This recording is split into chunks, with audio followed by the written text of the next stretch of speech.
આપણા કોડીના નગરપાલિકાના ઉપપ્રમુખ શિવાભાઈ સોલંકીએ કહેલું શારદાબેન બાંભણિયાને જે આપણા યોગ ટીચર છે એમને કહ્યું કે તમે આપણા કોડીનાની અંદર આપણા વિવેકાનંદ ગાર્ડનની અંદર આવા યોગ લોકોને શીખડાવો અને એ પણ વિનામૂલ્યે શીખડાવી રહ્યા છે.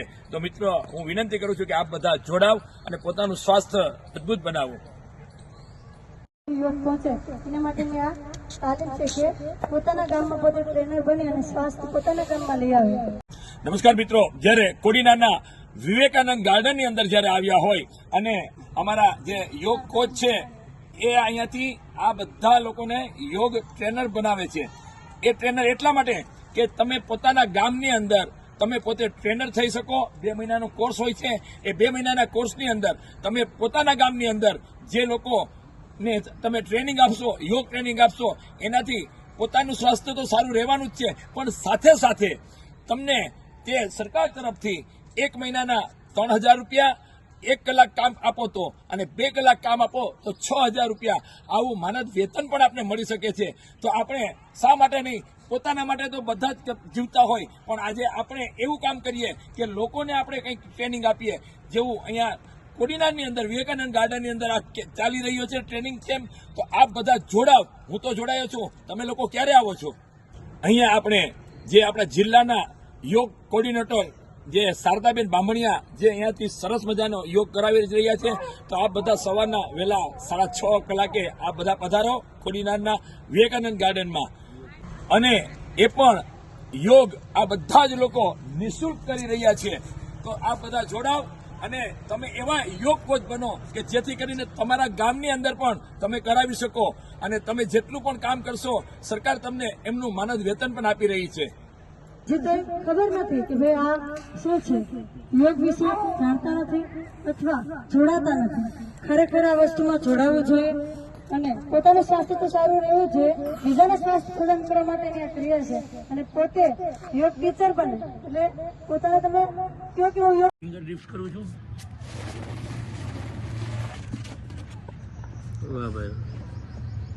સારી પડે જોઈને કે થાળી તો પડે કે બહુ સારી બાબત કહેવાય.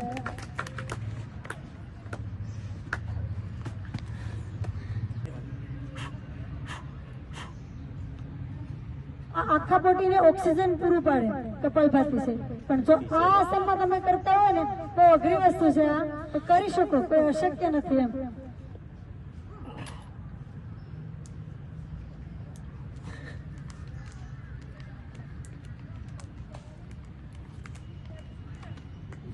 ખૂબ સરસ. કેમ કે એટલી છે આ વસ્તુ કરવી, એના માટેનો એક નિયમ હશે ભાઈનો કે નિયમિતતા તો રાખીએ છીએ તો જ આ વસ્તુ કરી શકીએ. આપણે નિયમિત વિના કંઈ પણ ન કરી શકો.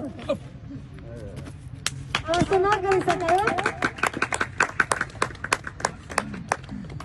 બહુ સરસ. સાહેબ, તમારી ઉંમરને ભૂલી જાવ તો પછી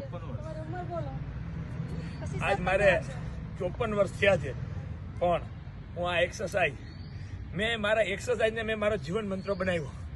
એનાથી બીજી એક વસ્તુ, નાના છોકરાને કોઈ આ ટ્રાય નહીં કરતા હું જે કરું છું. એકાગ્રતા કોને કહેવાય?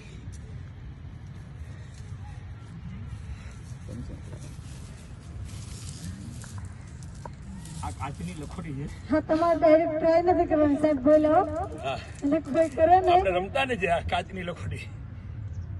જુઓ,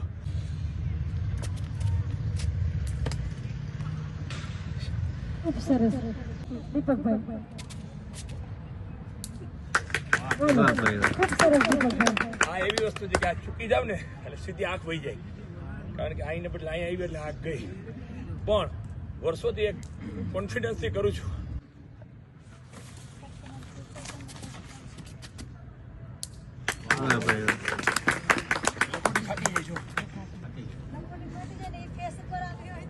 આવે ને ઘણી માહિતી ચર્ચા કરી જાય, પણ એટલી બધી સ્પીડ હું બહુ ઊંચી ઉલાડું છું. 50 ફૂટ ઊંચી ઉલાડું.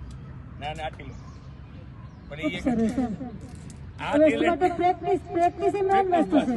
મહેનત વિના કોઈ પણ વસ્તુ થઈ શકે નહીં. આપણે આ સેમ વસ્તુ કરવી તો મહેનત માંગે, નિયમિતતા અને મહેનત.